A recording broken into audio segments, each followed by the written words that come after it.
আপনি 1 লক্ষ টাকা বিনিয়োগ করার কথা ভাবতেছেন, কিন্তু বুঝতে পারতেছেন না কোন ব্যাংকে বিনিয়োগ করবেন। আপনি যদি সোনালী ব্যাংকে বিনিয়োগ করেন 3 মাস মেয়াদে, তাহলে আপনাকে সুদের হার দেবে 8.25%।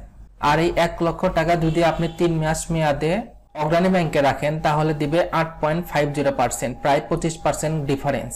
দেখেন এখানে সোনালী ব্যাংক দিচ্ছে 8.25% আর অগ্রণী ব্যাংক দিচ্ছে 8.50। আর আপনি যদি এফডিআর না করে মুদ্রা বা টার্মস ডিপোজিটে ইনভেস্টমেন্ট করেন, তাহলে 6 মাস মেয়াদে আপনি পাচ্ছেন 9.80%। প্রায় দেখেন কত পার্সেন্ট ডিফারেন্স, 1.30% ডিফারেন্স। 8.50 আর এখানে 9.80।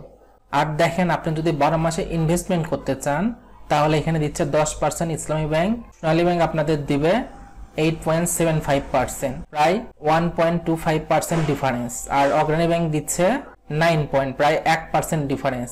আপনি যদি ইনভেস্টমেন্ট করার কথা ভাবতেছেন, তাহলে আপনাকে সোনালী ব্যাংকের তুলনায় অগ্রণী ব্যাংক বেশি ইন্টারেস্ট দিচ্ছে, আর অগ্রণী ব্যাংকের তুলনায় ইসলামী ব্যাংক আরো বেশি আপনাদের ইন্টারেস্ট দিচ্ছে। তাই সিদ্ধান্ত আপনার, আপনি কোথায় বিনিয়োগ করবেন। ভিডিওটা যদি ভালো লেগে থাকে লাইক, কমেন্ট এবং শেয়ার করতে কিন্তু ভুলবেন না। আর আপনি যদি এরকম আরো এফডিআর সম্পর্কিত ভিডিও চান, তাহলে এই চ্যানেলটি সাবস্ক্রাইব করে পাশে থাকবেন। Thank you for watching this video.